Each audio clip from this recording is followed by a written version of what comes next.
Thank you, Terry. Morena, everybody. Yes, I'm the Heritage Team Leader at the City Council. I've put some slides up on the back. I'm not going to sort of talk about specific things. They're just going to be rolling through because they're just an example of the broad scope of work that we undertake at the City Council. You'll see that the definition of heritage is a lot broader than people probably recognise, or certainly are used to.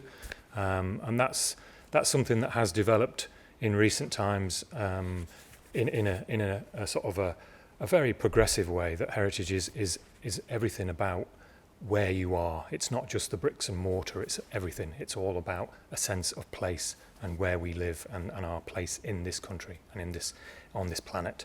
So I've been at the council for 20 years. I started off, actually, my career started in architecture. So that's how I came to be in heritage. It's not an unusual way to get into heritage in some respects, because it is that physical side of buildings, and as I said before, it's the bricks and mortar. And when I was starting off in the UK in the 1980s, that was probably the most obvious way to get into the built environment. It's certainly broader these days. You can get into heritage in many different ways, but that's how I got in. So my focus was originally on architecture, buildings, spaces, and probably a little bit more the technical side of the built environment. So I emigrated to New Zealand in sort of late 90s, and my first roles were in the architectural sector, working for small private practices. That can be quite hard. Small practices, the workflow's not necessarily always constant, and you can find yourself sort of out of work very easily. So there is an obvious sort of career choice at some point that people make, that architecture is a very specific trade, but it does lead to different aspects of the built environment. I actually started at the council in urban design, and that was a very close relationship between architecture and urban design that led me to that role. And I actually spent the first probably 10 years at council being in urban design, and that was looking at the way that spaces and the city functioned. Following the earthquakes, and probably just before, I actually moved specifically into the heritage area, and that was largely as a shifting focus in my life, and I wanted to be more involved in aspects of heritage and the built environment. I didn't necessarily see that there was a career for me personally in designing new buildings. It was a matter of looking at what we've got and how do we retain and repair and upgrade what we actually had.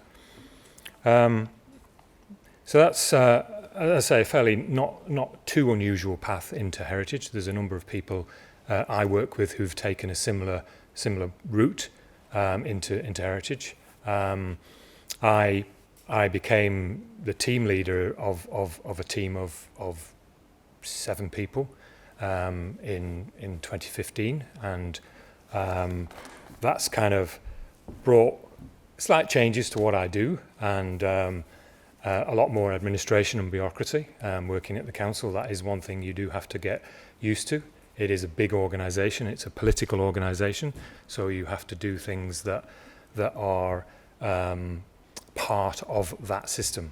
And there are certain aspects to the job which may be not that attractive, but you do have to have a really good understanding of 3 pieces of legislation that crop up time and again.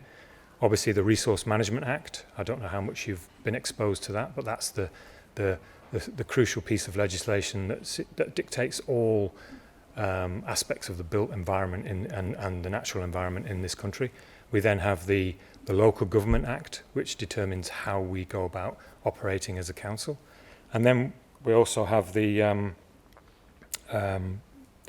other key piece of legislation, Resource Management Act, the Building Act, of course. And the Building Act is the more the actual bones of buildings and how they go together. they all sort of intermesh with heritage, and you really have to have a pretty good understanding of all three of them to do the job that I do and to work in our team, because, as I say, we work in that environment where they all intermesh. It's not a pure role for us, in the sense that some people will do the built side of architecture, and they will focus on heritage, and they will really enjoy that, and they won't have anything to do with the political side of things. And then there are other people who focus on the planning side of things. But in our team, we tend to do it all, and that's just because we have to. That's what our role is. And it can be challenging, but it can also be really satisfying. And it's great to be able to see the outcomes of what you do as a team. But one of the key things that I used to do was, and I still do to some degree, is administer grant funds. And grant funds are a great way of achieving positive outcomes for heritage and retaining heritage values in buildings by basically holding a carrot in front of people and saying, look, if you do what we want you to do and you do it the right way, we will give you help with that, and we will assist your project. And that's one of the real important aspects of heritage, that you need to bring people with you. We always rely on having very positive owners of buildings. We can't do everything. We can't save every building in the city. You rely on the individual building owners to do that. We have our own stock of buildings, which we have control of, and that we take care of, and we administer the maintenance and the conservation of. But we rely on lots of other people, and they can be individual families up to corporations and companies. They all have to really want to save that building, because heritage does involve investment, and it does involve considerable costs in maintenance and skills, using and paying for skills that are not necessarily easily available, and are not necessarily common amongst the building trades. So you find you use people like stonemasons a lot, and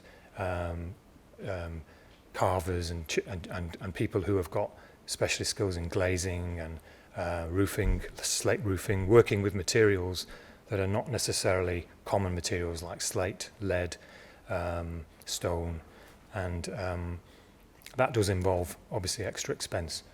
As I say, we broadened the sort of the scope of what we consider heritage, and you see some strange images maybe on there of vehicles and things, but we actually do recognise that heritage includes things like movable heritage. And just looking out the window, I see a tram. Those trams are part of the environment, and they are part of the Christchurch experience, part of the Christchurch environment.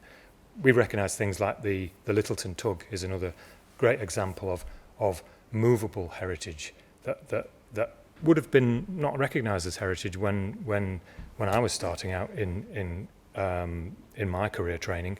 But now, as I say, it's a much broader recognition, and we do include those aspects that form part of daily life, or used to be a normal sort of daily experience for people who worked in Christchurch.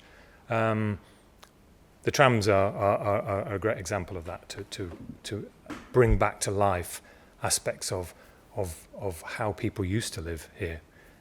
It's only a small fragment of what was the network, but it's great to see them up and running and functioning again, following the sort of the loss of heritage that we had with earthquakes. That's the sort of, I'm probably getting near the end of my time, but one of the great satisfactions I get from my job is being able to actually walk around the city and see buildings and items that I've been involved in and that I've actually had a role in saving. It's not just me, it's obviously part of a bigger team, but we all do our bit, we all chip in, and the results are often really, really positive. And it's great to be able to walk around and say, yeah, I helped that, I was part of that, I was working on that, and I was one of the team members who actually saved that building. I got them money, or I I got them the advice that they needed, or I got them through the administration. Yeah. So that's the kind of probably the best part of the job is to see those things come to fruition and completion. Downsides, probably, as I said before, sometimes the administration and bureaucracy can be a little bit heavy-handed. That's probably 10 minutes. Thank you.